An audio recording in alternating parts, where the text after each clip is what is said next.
Hello বন্ধুরা, আসসালামু আলাইকুম। কেমন আছেন সবাই? আশা করি ভালো আছেন। বন্ধুরা, আমরা যারা মেসেঞ্জার ব্যবহার করি, তো মেসেঞ্জার ব্যবহার করলে এখানে আমাদের যদি কেউ কল দেয়, অডিও কল বা ভিডিও কল হোক না কেন, আমাদের নোটিফিকেশনে দেখায় না। মানে এখানে ডিসপ্লেতে দেখায় না।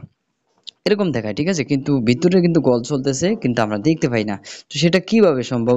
কিভাবে ঠিক করবো আমরা, বা কিভাবে ঠিক করা সম্ভব আমি ভিডিওতে দেখাবো। চলুন শুরু করছি ভিডিওটি। অনেকেই জানি না, যারা জানি তারা তো জানি, যারা জানি না তাদের জন্য এই ভিডিওটা হেল্পফুল হতে যাচ্ছে। তো এখানে আমরা প্রথমে চলে যাব সেটিংসে, বা এখানে আমরা সেটিংসে চলে গেলাম। এই যে সেটিংস, আপনার সেটিংসটা অন্যরকম থাকতে পারে, একটু খুঁজে নেবেন বা বুঝে নেবেন একটু, ঠিক আছে? তো আমি দেখিয়ে দিচ্ছি। এখানে আমি সেটিংসে চলে যাওয়ার পর এখানে আমরা চলে যাব অ্যাপস। দেখতে পাচ্ছেন আমার এখানে যে অ্যাপস ম্যানেজমেন্ট, এবং আপনার থাকতে পারে অ্যাপস ম্যানেজার, বা শুধু অ্যাপস থাকতে পারে, অ্যাপসের নোটিফিকেশন থাকতে পারে, ঠিক আছে? তো এখানে আমার আছে অ্যাপস ম্যানেজমেন্ট। এখানে এই যে অ্যাপসের মধ্যে আমরা ক্লিক করব। এখানে ক্লিক করার পর এরকম চলে আসবে, বা আপনার কিছু অ্যাপস দেখাবে, ঠিক আছে? বা ফুল অ্যাপস দেখাবেন, অল্প করে দেখালে আপনি টোটাল অ্যাপসে ক্লিক করলে চলে আসবে। বললাম না, এক এক মডেল অনুসারে আলাদা আলাদা অ্যাপ থাকবে এরকম। হ্যাঁ, তো আমার উপরে দেখতে পাচ্ছেন অ্যাপ লিস্ট, এই যে লিস্ট, এখানে ক্লিক করতে হবে। ক্লিক করলে কিন্তু এরকম চলে আসবে, আপনার এরকম চলে আসতে হবে, আপনার আনতে হবে, ঠিক আছে?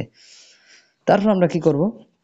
এখানে যেহেতু আমাদের মেসেঞ্জারের প্রবলেম, মেসেঞ্জারটা খুঁজে বের করতে হবে। এখানে আমি মেসেঞ্জারটা করে দিলাম, সার্চ করলাম মেসেঞ্জার, ঠিক আছে?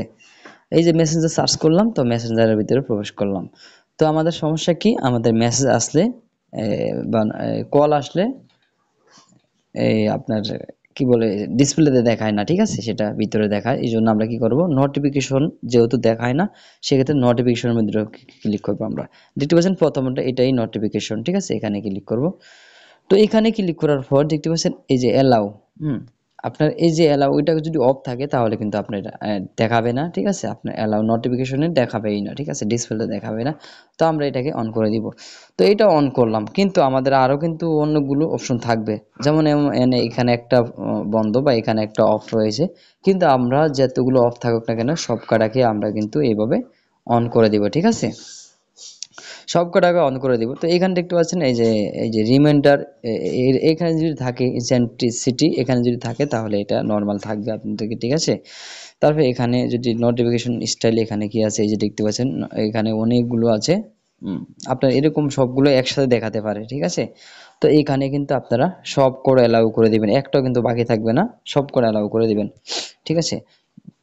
তারপরে আমরা এখানে যদি আপনাদের এরকম অপশন থাকে additional setting in the apps, এখানে ক্লিক করবেন। ক্লিক করে লকটা খুলে এখানে যদি আপনারা দেখেন, তাও ওই যে এখানে কিছু অফ আছে, সবগুলো কিন্তু আপনি অন করে দিবেন, ঠিক আছে? যে শুধু আমি এটা অফ রাখছি, কি দেখতে পাচ্ছেন নিচে গ্রুপ ইন অ্যান্ড্রয়েড অটো, এখানে এটা শুধু অফ রাখছি, ঠিক আছে? গ্রুপ ক্ষেত্রে আমি এটা অফ রাখছি। তারপরে এখানে দেখতে পাচ্ছেন আপনার এখানে আরো সমস্যা আছে, আপনার সমাধান পাবেন। সাউন্ডের সমস্যার সমাধান পাবেন, ঠিক আছে? যে রিংটোন, এই যে টোন দেখতে পাচ্ছেন, টোন, এবং কি এই যে কাস্টমাইজ রিংটোন বা সাউন্ড সমস্যা আসা এখানে পেয়ে যাবে। তারপর এখানে দেখতে পাচ্ছেন এগুলো কিন্তু করলে আপনার মেইন সমস্যা যে ডিসপ্লে দেখা না, সেটা হচ্ছে এখানে এই যে নোটিফিকেশন, ঠিক আছে? এটার ঠিক থাকলে সব ঠিক। হ্যাঁ, তো আশা করি আপনি বুঝতে পেরেছেন ভিডিওটি। আমি পুরোটা দেখিয়ে দিলাম, আরো সমস্যা আপনার হতে পারে, এই জন্য আমি এখানে পুরোটা অন্য অন্য অন্য সেটিংগুলো দেখালাম। তো এখানে মূল আপনার এই যে এখানে কোনো সেটিং যদি অফ থাকে আপনি অবশ্যই অন করে দিবেন। ভিডিওটি ভালো লাগলে চ্যানেলটি সাবস্ক্রাইব করবেন, অবশ্যই লাইক দিবেন, শেয়ার করে বন্ধুদের সাথে দিবেন, ঠিক আছে? ধন্যবাদ সবাইকে।